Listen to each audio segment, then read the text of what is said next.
All right, Kaitlyn and I are here to talk about no misconduct. But first, I have several political articles. There's a pro-Trump candidate who is a preacher, and he wants to revive the House Un-American Activities Committee in order to prosecute and execute the parents of LGBTQ plus kids on the grounds that, there are no transsexual people, they're just victims of parent abuse and all that jazz. So there's that stuff, which is pretty popular on the right now.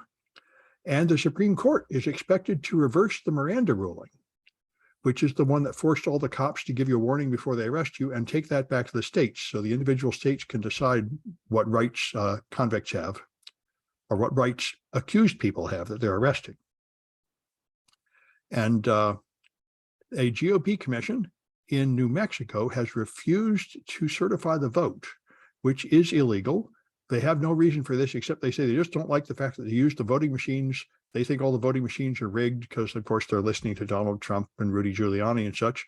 And they're trying to order them in court to certify to the vote because they're refusing to. That's not anything I was worried about. If this spreads, of course, that's the end of American democracy.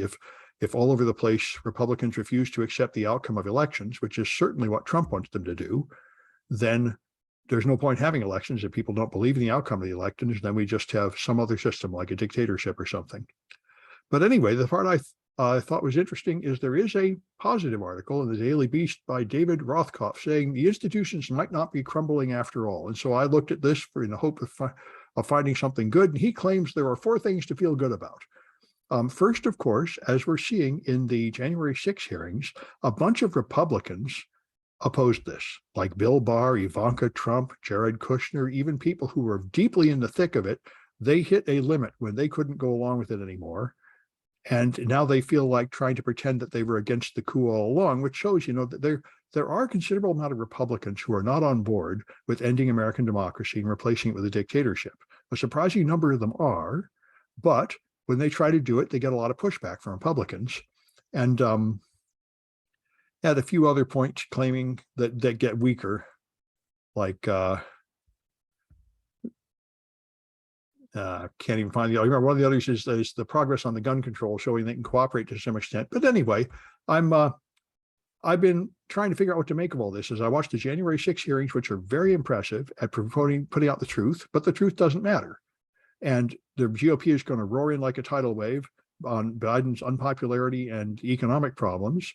And the right wing doesn't care about the truth at all, I think. And so but I think really it might be okay, because I think we're going to have an overwhelming GOP majority, not a small one. And that means the GOP will not be ruled by its extreme fringe.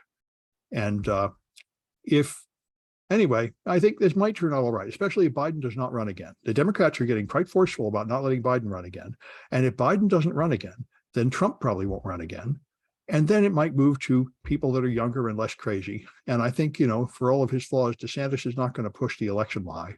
He's just going to push standard Republican nonsense and anti-vax and all that jazz. And that we can survive that. So I'm hopeful that this wave of anti-democracy will burn out. But I don't think it's because of the Democrats doing anything to stop it. I think it'll just burn out on its own like a forest fire or an uncontrolled disease. Yeah. Yeah. No, I think the important takeaway here is to always remember that there is a portion of the population. It's not a majority, but it's like, 10 to 20% that are just fine with us not having a democracy. It might seem like all Americans are on board with this democracy thing. Not all Americans are on board still. And, and that's just something we need to fight against and maintain our democracy and just be vigilant. As they say, freedom isn't free. And the cost of freedom is vigilance, which is very corny, but true. Well, sure, but I don't see any Democrats being militant against the Republicans. I'm not even sure that's a wise plan. I didn't say anything about militarism or being militant. It is, calling out, fascists, having an anti-fascist movement. Yeah. And, just speaking up when you see something that, is a threat to democracy and have discussions. Don't just, one of the big mistakes that was made in the past is that the populace at large, the majority, would see these lunatics, this fringe anti-democracy crowd, and just say, these people are nuts, we'll just ignore them. And that is not a wise strategy. You have to confront them, and you have to explain to people why these ideas are dangerous.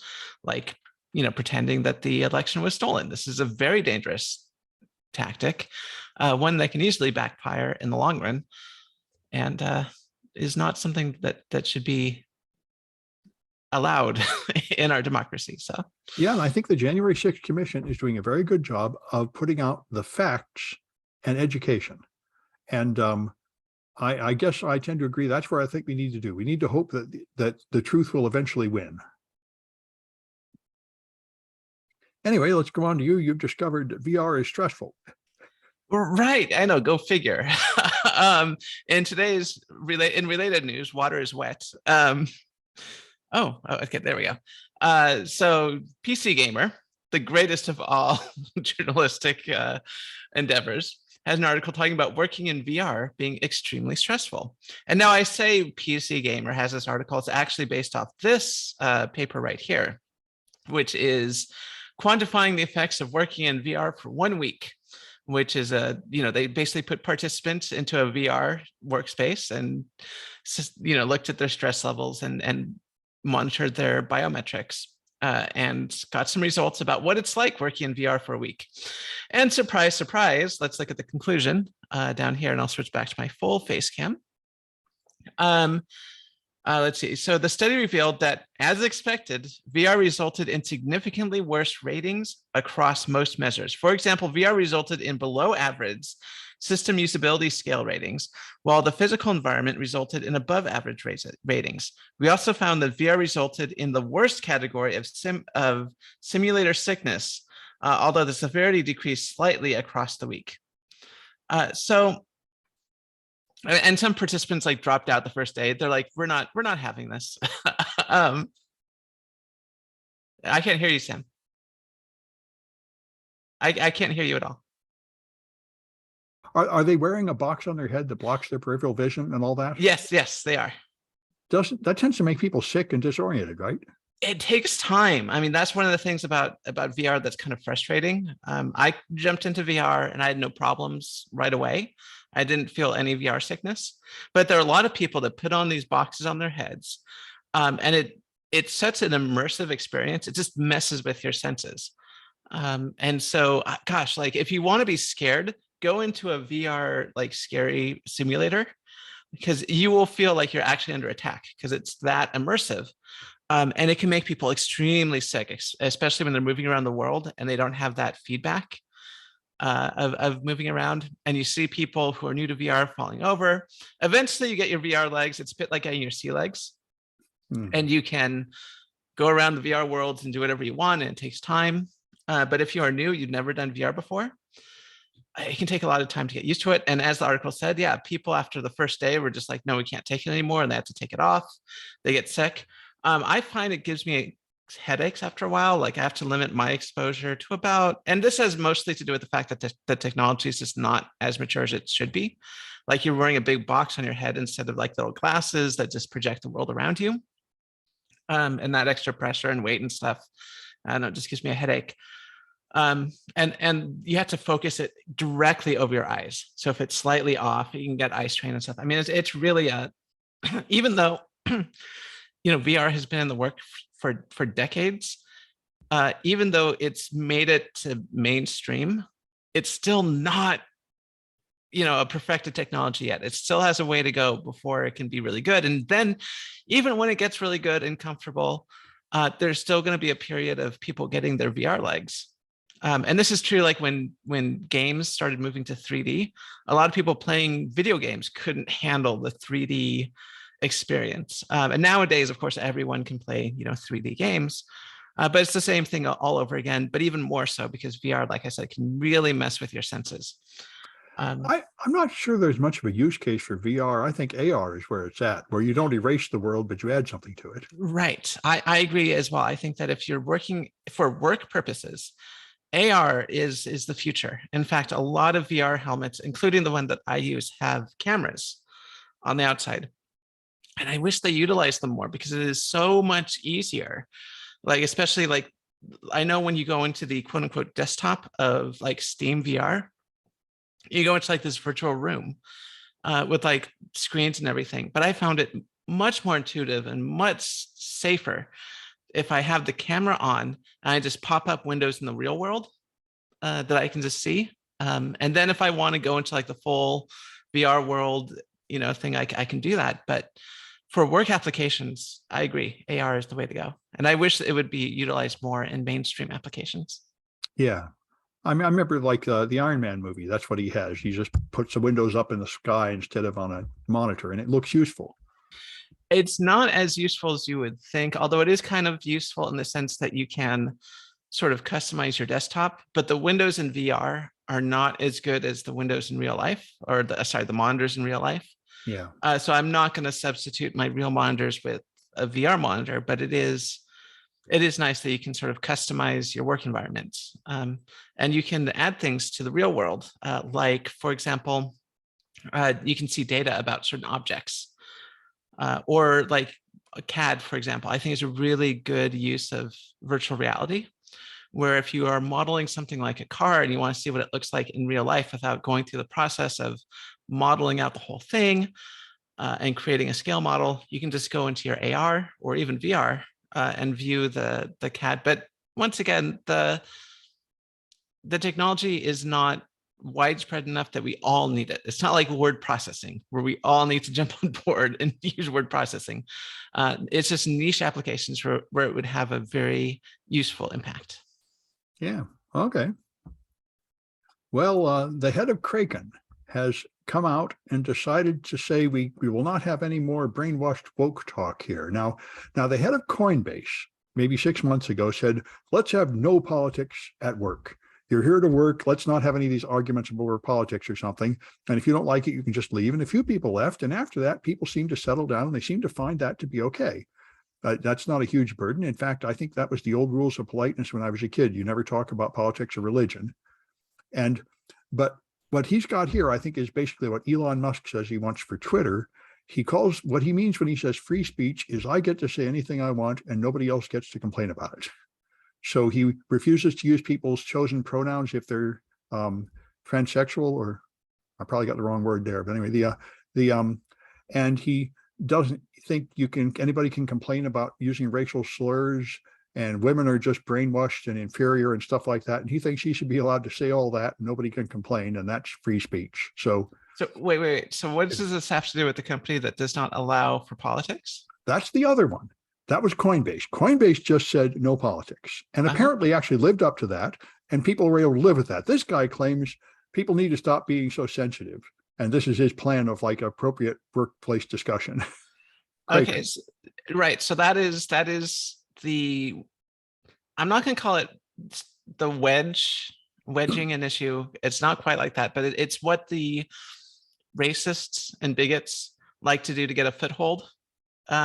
Is that they don't outright say things like women are inferior and we should, lock them up, or that Black people are, shouldn't be airplane pilots. I don't know what I could say, yeah. But what they try to do is they try to wedge in a little bit at a time, and say, it's just free speech. It's just free speech, and it's important just to cut that off at the stem. Really recognize what they're doing is that this is not some innocent person who just thinks, oh, we should just be able to say whatever we want, and these silly snowflakes are just overreacting. This is a bigot trying to, wedge in, bigoted ideas, until they become mainstream enough that they can just come out and say what they really want. Yeah, and I think this is extremely common. They just mean everybody has to agree with me. And that's what I call free speech. And anybody that doesn't agree with me is just wrong, and their speech doesn't matter. Right. Yeah. And I mean, and that's the most telling thing is just how hypocritical these people are, is that they talk about free speech, but of course they don't really want free speech for other people. They just want to be able to say racist or bigoted things without consequence, which. Yeah, of course. Now he says it's fine if you're offending people on the other side, and so does Elon Musk, but I highly doubt they actually mean it. Anyway, this may all mean nothing, as crypto seems to be absolutely crashing and burning, and all these companies may just vanish. We'll see. So far, Kraken's alive and Coinbase is alive, but they're both in bad shape. Yeah, no, this crypto crash. I mean, I don't have any crypto holdings whatsoever. That's a But good it's affecting, plan. yeah, it's affecting the entire stock market. I just looked at my stock portfolio and cried a little tear for. Well, I don't think the crypto is dragging down the stock market. I think it's the opposite. I think the supply chain is dragging down everything. Right. And crypto is amplifying the motions of the stock market, which is upsetting a lot of people because the original plan was crypto would move opposite to the stock market. And that is not what happened. No, not at all. And so everybody's going to say, wait a minute, this was the whole point of crypto, is that it would be different than stocks. So what good is it anyway if it's going to just move the same way stocks do? Yes. And of course, the main thing is everybody's just stealing the money right and left, which is it's crooked as hell. That's the problem. People have no sense of adventure with their money. They have too much sense of adventure with their money right now, and they're beginning, I think, to realize they should have less sense of adventure. Anyway, and you've got the most important thing with no misconduct at Blizzard. Oh yes, no misconduct. So, Activism Blizzard. Okay, I don't even know where to begin with this. PC Gamer, once again, the crux of news on the internet, has an article talking about how Activism Blizzards find no evidence of widespread misconduct at Activism Blizzard. Okay, so Blizzard is investigating itself and found it did nothing wrong. Okay, so what is this about? So for people that don't know, Activision Blizzard has been known for a few abuses going all the way to the top. Basically, Bobby Kotick is the CEO, and he's been accused for years of essentially creating a boys' club at Activision. And so there's another story that sort of explains the background of this. Also, once again, from PC Gamer, the crux of news. Like, if you want to know what's going on in the world, just go to PC Gamer. Forget the Wall Street Journal. Forget Bloomberg. Forget the New York Times. PC Gamer. So there's another article here on the site, and it says that there are 700 reports of incidents of misconduct during Bobby Kotick's tenure at the company.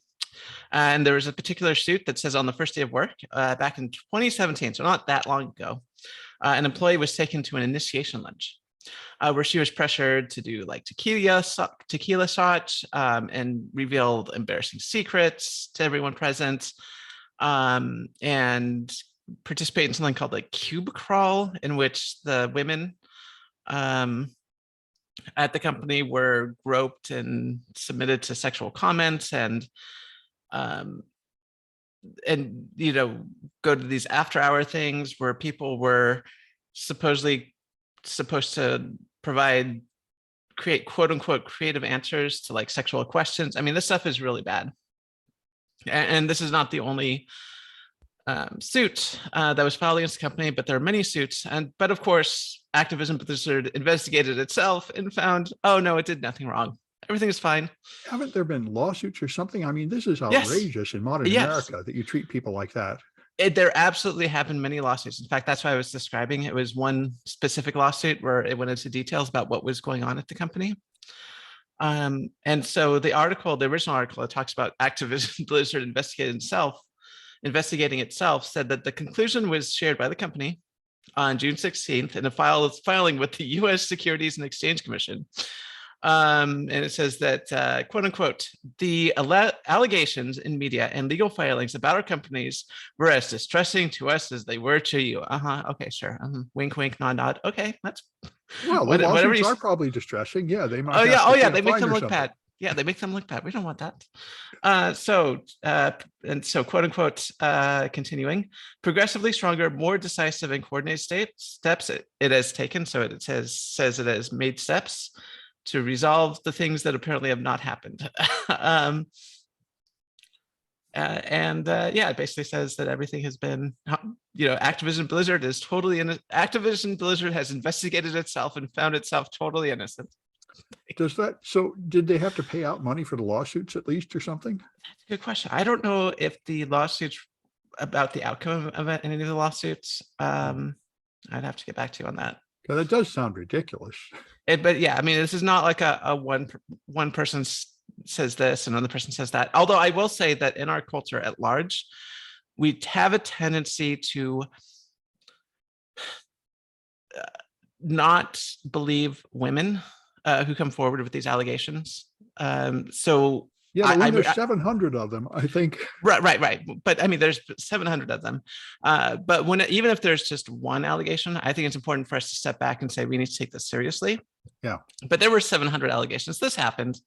This really, really did happen. And we really do need to hold Activision accountable. But it appears Activision is not taking itself to be accountable, as one would expect. Yeah, I mean, if they're letting it get that bad, they must have a real entrenched bro culture of just pretending this is okay. Right. I mean, and that's really what it really comes down to, is that they have a tech bro culture at the company that has gone out of hand. And I would say so. Yeah. Yes. Oh my goodness. Well, anyway, in lighter news, China has discovered aliens. They put up a telescope called the Sky Eye, and they say they have picked up alien signals. So I think it's time for the alien space race now. NASA's going to investigate the UFOs here. It looks like we're in for a wave of alien hysteria, as if there's not enough stupidity in our culture right now. We're going to add this on top. So, okay, so 2 points. One, I'm not saying it's aliens, but it's not aliens. Okay, like it's not. I'm saying it's not aliens. Yes, I'm not saying it's aliens, but it's definitely not aliens. But the UFO thing is actually kind of more interesting, because with UFOs, you're not saying that they are aliens, right? You're just saying that these are things that we're seeing. We don't know what they are, and we really want to identify what's being picked up on cameras. And we know for a fact there are things being picked up on cameras. We don't know what exactly they are. It could be anything from just natural phenomenon to, tests being carried out, by Lockheed Martin. Who knows? Almost certainly it's not aliens. But the UFO thing makes much more sense than the China thing saying that they, found aliens. They did not find aliens. No one found aliens. We're not talking to aliens. The Chinese think they're finding aliens. Okay, yeah. And Activision Blizzard did absolutely nothing wrong. That's right. That's right. Well, and actually this last one of yours I thought was really quite important. The plops framing people in India. Yeah, no, this was kind of scary. Wired has an article talking about police using some of their hacking tools to frame activists. So a lot of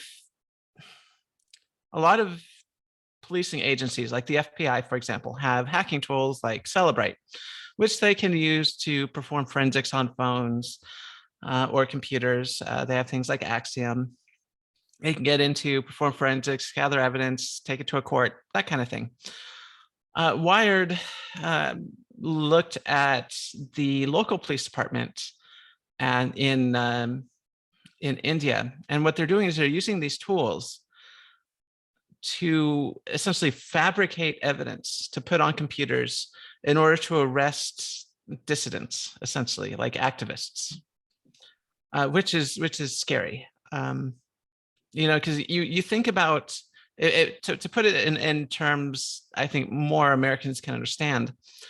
You think about professional federal agents like the FBI, which has its own problems, don't get me wrong. But like the FBI, Department of Defense, these people are generally, you think of as being well educated, and they're just government agents, doing their thing. And if they have these tools, they're going to use it to find criminals or whoever the government decides is a bad person. But when you put these tools into local law enforcement agencies, it can get much dicier very quickly. And I'm not saying it's not dicey in federal hands, but in local hands, oh my gosh, this could be totally misused. And that's what's going on in India, where the local police are using it to essentially frame people they don't like. Yeah, I think this is important. I'm going to have put this in my forensics class next semester because this is like the first defense anybody has in a trial is, oh, somebody else put that stuff on my computer. I didn't really do it. And the usual answer of an examiner is, in principle, that could happen, but in practice, nobody ever really does that. And I don't think we can say that anymore. No, we can't. So yeah, early, like I think in like 2021, Arsenal Consulting looked at a laptop and found that there was evidence that it was completely fabricated on the machine. So there was a piece of malware called NetWire, and it added 32 files into a folder, including a letter that made it look like the defendant was conspiring with a group of people who were banned. But of course, like I said, it was totally fabricated. Like they knew that it was made with a version of Word that the defendant never had even had installed on the computer. And it also looked like there was evidence that it was hacked to put that NetWire malware on the machine in the first place. So we know that it definitely was hacked by the law enforcement to frame the defendant. Yeah. Reminds me of all those police cameras showing people dropping drugs on people they're arresting and stuff like that. Right. Yeah, I mean, this is the consequence of putting hacking tools in law enforcement. I mean, and I don't get it. I mean, do law enforcement people get paid per person they get put away? I mean, I know when I do digital forensics, I don't care if the person is guilty or innocent. I just want to figure out what's going on. And I don't really understand the political pressures that would put police or anyone, to frame someone for a crime like that. I mean, I understand the pressure. And you can see it in San Francisco right now. The people get really mad when the cops arrest people who appear obviously guilty and they just let them go. And the cops generally feel like, we know this guy's a gangbanger. We know we need to lock him up. And then there's always this stupid defense arguments that make no sense. So I think they generally feel justified in coming up with any excuse to lock people up. They're convinced they're guilty, and they see the entire defense team as just aiding and abetting criminals. right. But even still, I mean, you're still fabricating evidence, which is. That's true, but you're getting a bad guy off the street, which is their main priority. You think of it like a soldier in war. The only thing is to win. Dirty tricks are fine if you win. Yes. But yeah, no, I mean, it's just so unethical. I can't imagine. It is. Yeah. But combat tends to be unethical. Yeah, that's the hard part. Anyway, we certainly don't want cops doing that, and it really is a shame that they're doing that. That's why it's good for Arsenal, and I think also that Canadian group is in on this one that does a lot of research into human rights abuses of activists. So it's those people are doing good work. All right, well, that's it for this one, and we'll be back on Tuesday.